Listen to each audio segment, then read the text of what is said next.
There are 7 major NFT red flags that you need to avoid like the plague. Getting into NFTs can be super fun, really exciting, and potentially very profitable. But there are some dangers that you need to be aware of as well that come in the form of scams, volatility, and rug pulls. My goal is for you to be involved in NFTs in the safest manner possible, so I'm gonna be sharing with you the 7 flags that I look for in any NFT project. I'm Devin Cook. Let's talk about NFT red flags, and welcome back to DevMoney. Just in August and September of this year, over $30 million was lost via NFT rug pulls, which comes out to about $15 million a month. And if you're not familiar with the rug pull term, it's something that can happen in crypto and NFTs. And it happens when the developers behind an NFT project or crypto basically take all of the investors' money, they run off with it, and they stop developing on the project. And of course, an NFT creator should profit off of their work. I totally agree with that. But a rug pull is when they take 100% of the money, they totally abandon the project, they don't develop it any further, and now you're stuck with an NFT that is completely worthless. It would be like if in 2007, Steve Jobs got on stage, he announced the new iPhone, he got everyone super excited about it, and then say he sold 1 million copies of that iPhone and then delivered all 1 million to the customers. But then after he delivered all of those iPhones, he took all of the money that came from those sales and then just ran off to the Bahamas or to some island or to Russia or whatever, and he just basically stole all that money and he left the company, shut it down completely. The problem with doing that is, yes, all of the customers, they did receive what they paid for. They paid for the iPhone, which they received in their hand. But the real problem comes from the fact that most people purchase that iPhone to get into the Apple ecosystem. They were expecting future updates. They were maybe expecting an app store with more apps, with more capabilities. And when the founders just abandoned the company and shut it down, well, now you have an iPhone that's gonna work for, 2 years or so, but after that, it's totally garbage, and it's not gonna have near the amount of usability that it would have if the company owners continued developing on that phone. And the same thing applies to NFTs, because when you buy an NFT, you're not just buying a JPEG, you're buying into the creators behind that NFT project with the hopes that your NFT is gonna give you some sort of value, maybe in the real world, maybe just in the digital world because of this NFT, and hopefully this NFT maybe even increases in value in the future. But the value behind the NFT that you just purchased is really only going to increase if the people behind the NFT project continue to grow the ecosystem, they continue to deliver on their promises, and they continue to increase demand for those NFTs. So in an effort to keep you from being rugged and to protect your investment, here are the 7 red flags that you need to be looking out for. And a quick disclaimer, not all of these red flags are hard and fast rules, meaning if you see a project that has one of these red flags, it's not necessarily a bad project. But if you do see a project that has, say 4, 5, 6 red flags, that's probably a project I would stay away from. Just a thought. All right, so the first red flag is a high mint price at launch. When I look at an NFT project, I wanna see an NFT mint price that is really affordable and accessible to a wide range of people, as large amount of people as possible. Now this price is probably gonna fluctuate a little bit because the price of Ethereum is always fluctuating. But the price of Ethereum has hovered really around $4,000, give or take, for most of this year. So the mint price that I like to look for in a project is a mint price that's about 0.05 Ethereum,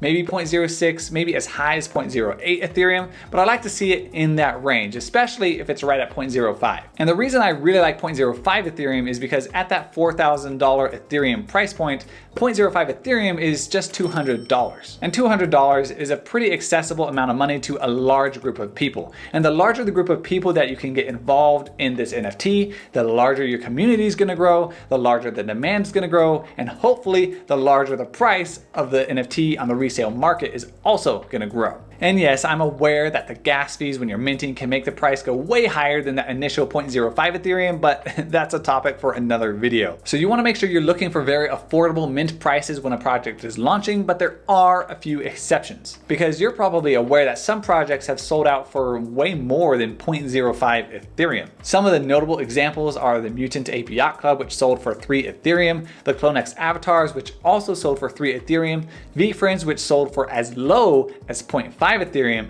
and the Adidas Into the Universe NFTs that sold for 0.2 Ethereum. Now, just because the prices of these NFTs are higher than 0.05 Ethereum does not mean that these are bad projects. You have to look at the bigger picture. And you gotta ask yourself questions like, why was investing 3 Ethereum in a mutant ape back in August potentially a good investment? Well, part of the reason is because the brand behind it had already launched a successful NFT project, Bored Ape Yacht Club, maybe you've heard of them, and they had done extremely well, and the Bored Ape community had really grown, demand had really risen, and so they could justify charging more for another NFT project release. And having that successful track record is what gives creators the latitude to charge more for future project releases because they've already proven themselves. Apple, for example, didn't start out selling a $1,000 iPhone. It was only a couple $100, but as they proved themselves, they've been able to increase those prices and people continue to pay. And the same thing applies to Artifact Studios and their CloneX Avatar project. They had already launched several NFT projects and they had built massive demand for those projects. They were really successful.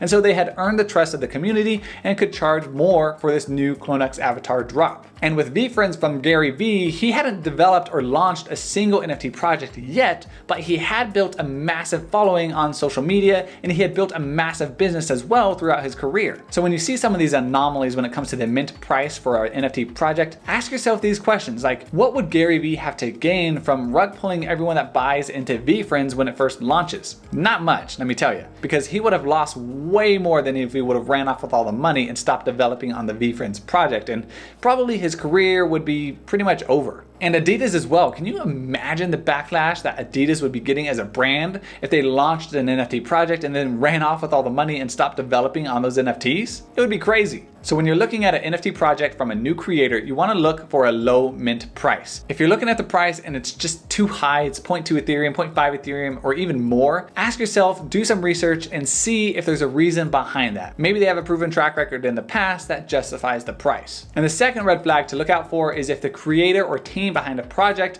hasn't been revealed, meaning that you don't know the identities of those people. If you're looking at an NFT project and the creator or the team entirely goes by some alias and you don't know who they are, you can't really follow their real identities on socials, that to me is a major red flag. Because one of the major things that makes running off with a large sum of money a lot easier is anonymity. Because if nobody knows who the person is, it's gonna be a lot harder to track them down and see that they see some form of justice. And in this same vein, another thing you wanna look for with the creators behind the project is whether it's a single person or whether there's a team behind the project. And the reason for that is because it's gonna be a lot harder for a single person behind a project to really deliver massively on that project without having an entire team behind it. Just because there's so much to do and building a massive brand takes a lot of work, and typically it's not done on your own. And if someone launches an NFT project and then builds out a team later on, I get that because sometimes you don't necessarily have the money or the resources to build out that team,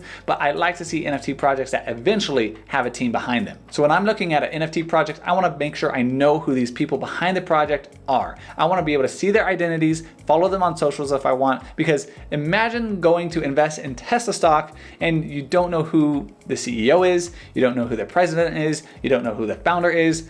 Would you invest in a company like Tesla if you didn't know who any of the people were behind the brand? I know I wouldn't. Now, of course, there are some exceptions to this red flag. The most notable in my mind is Pac. Nobody knows who Pac is or even what Pac is. Maybe he's an alien like Elon Musk. But Pac has a massive track record that you can look at over the past decade to see his previous work. So while Pac is a rare exception, 9 out of 10 times with a project, I wanna know who's behind it. And I would suggest that you do the same. Now, the third red flag you wanna look out for has to do with a roadmap. You wanna look out for a roadmap that is either too vague or that promises too much.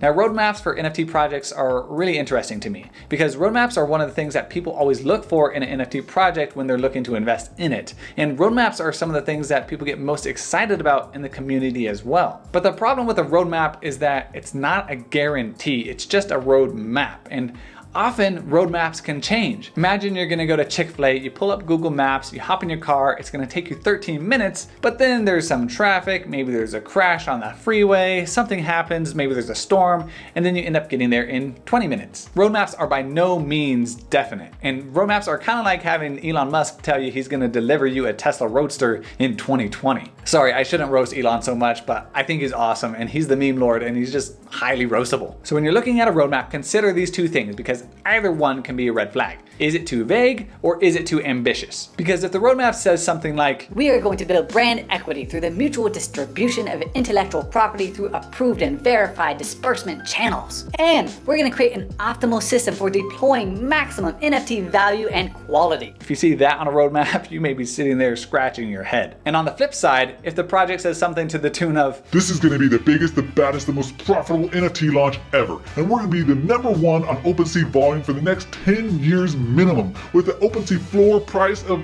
north of 1,000 Ethereum. How awesome is that?" And you may be wondering, how are you going to do this? Well, we're going to do this by collaborating with the biggest brands and the biggest celebrities in the world. And I'm talking Amazon, Google, Apple, Logan Paul, Beyonce, Jay-Z, Gary Vee, Mark Cuban, Elon Musk, Jeff Bezos, Kim Kardashian, Selena Gomez, Justin Bieber, everyone you can think of. We're going to have them all. So you should stay away from projects like that, because how is that even remotely possible? So when you're looking at a roadmap, make sure it's specific, it's realistic, and it's not too vague or doesn't have too many over-the-top promises. Now, the fourth red flag you need to look out for is fake followers. Because if you're not aware, Instagram and Twitter followers can be bought. And if you're looking at an NFT project and you see that they have 50,000 followers on Twitter, you want to know how many of those are real versus how many of them are fake. And all you have to do to verify this is go to twitteraudit.com. It's very simple. You're going to enter the username from the Twitter account, and then you're going to get an audit score. Over 90% real followers is what I like to see, and you also want to make sure that it's a recent audit, because sometimes they're using old information. And the reason you should be looking for real versus fake followers should be pretty obvious. You don't want anyone artificially pumping up their following, because part of the reason you're buying into the project is because of the community.